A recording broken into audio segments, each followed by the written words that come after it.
Good evening, visitors. Welcome to the Australian War Memorial's Last Post ceremony. My name is Craig Burrell, and joining us today from the Royal Australian Air Force is Warrant Officer Jared Goff. We are honoured to acknowledge Special Agent Andrew Traver, Director of the Naval Criminal Investigative Service, United States of America, Colonel John Winkler, United States Air Force, and Colonel Edward Mandrell, United States Army, and along with the members of the United States Air Force Defence Delegation. We welcome the veterans who have served, those that are still serving, and the families that support them. We acknowledge the members of RSL and Services Clubs Association, RSL Victoria, and RSL Queensland, who are watching the broadcast of this ceremony around Australia. During this evening's ceremony, wreaths will be laid at the base of the Pool of Reflection by visitors as well as students on behalf of the following schools. From New South Wales, Abbottsley Senior School, Wahroonga, and Kawinda Homeschool Group, Cobar. And from Victoria, St Anthony's Primary School, Noble Park, and Camelot Rise Primary School, Glen Waverley. Please stand and join in singing the National Anthem.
The Australian War Memorial was the vision of Charles Bean, Australia's First World War official historian. Bean landed with the Australian troops on Gallipoli and stayed with them at the front through to the end of the war. The idea of this national memorial and museum came to him at Pozières, France, in the depths of the bloody fighting of 1916. Bean's idea was that this would be a place where families and friends could mourn their loved ones buried in faraway places. It would also be a place that could help all Australians understand what these men and women had endured and what they had done for us. Bean's vision, to which we remain true, is best expressed as inscribed in the entrance to the memorial's galleries. Here is their spirit, in the heart of the land they loved, and here we guard the record which they themselves made.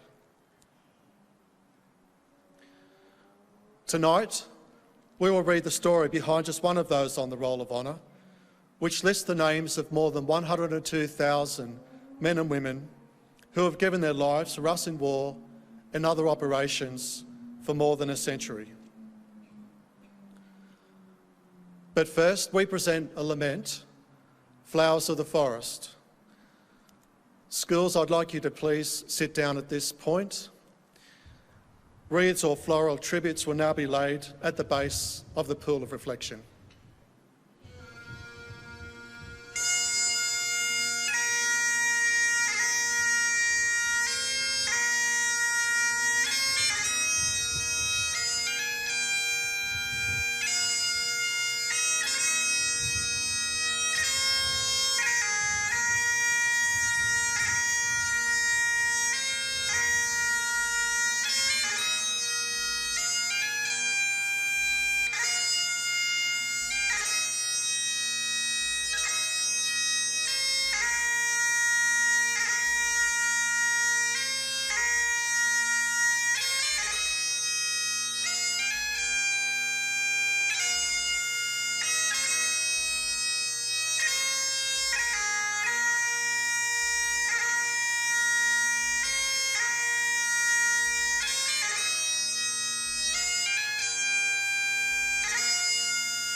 Today, we remember and pay tribute to Corporal Henry Harold Clift.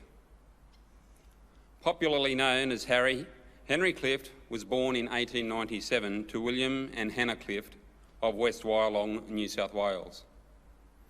There were 7 sons and 4 daughters in the Clift family.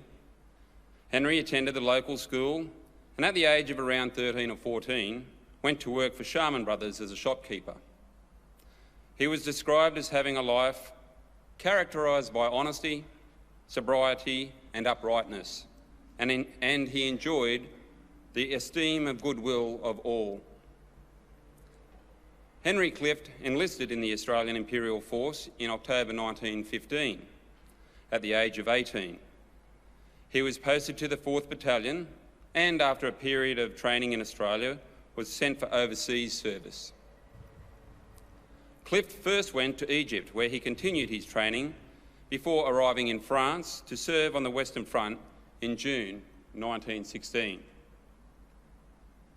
Private Clift missed participating in the capture of the French village of Pozières by a few days, but served throughout the rest of the Battle of Pozières Ridge.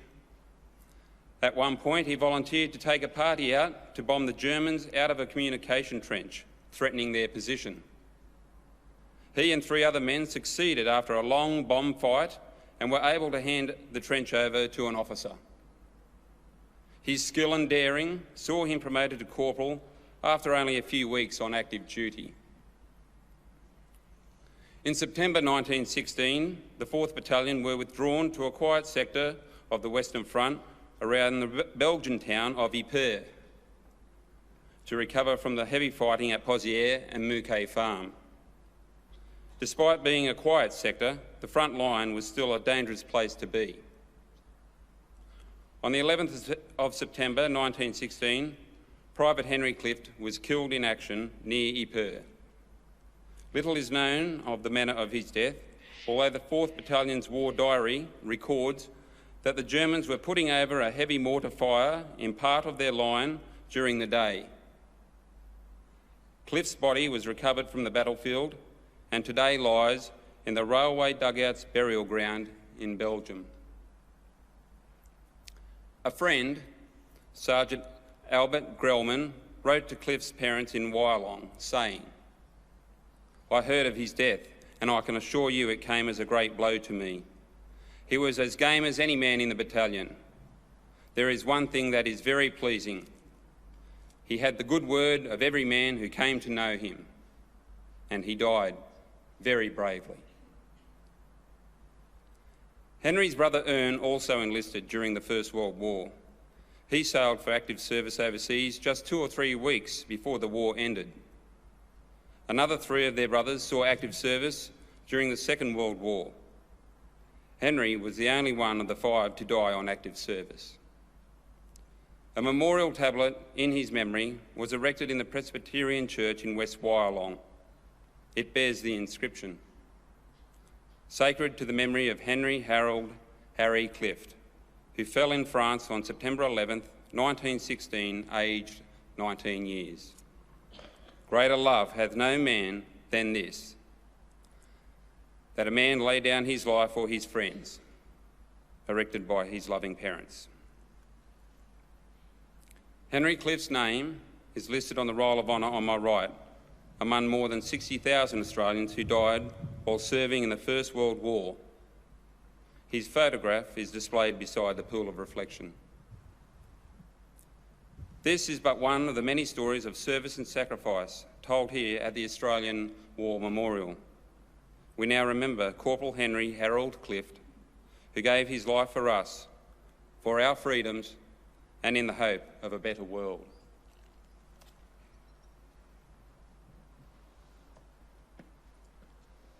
Please stand for the reading of the Ode and the sounding of the last post.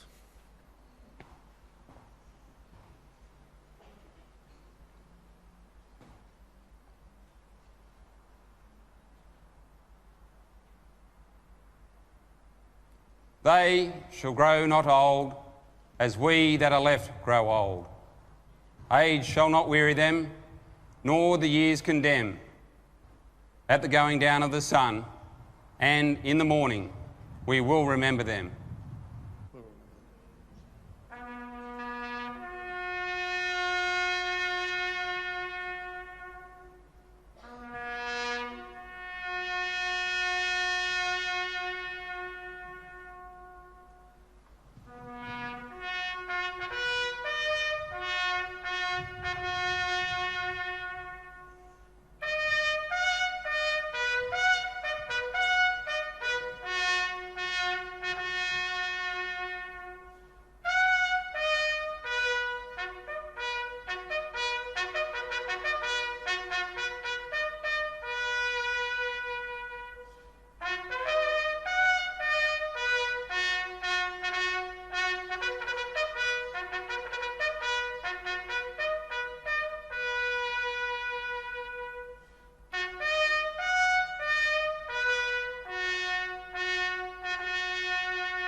Lest we forget.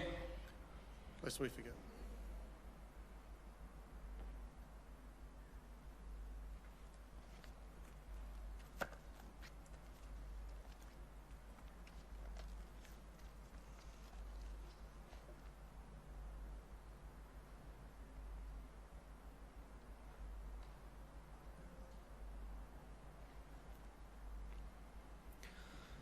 We leave you this evening with the words of the memorial's founder, Charles Bean.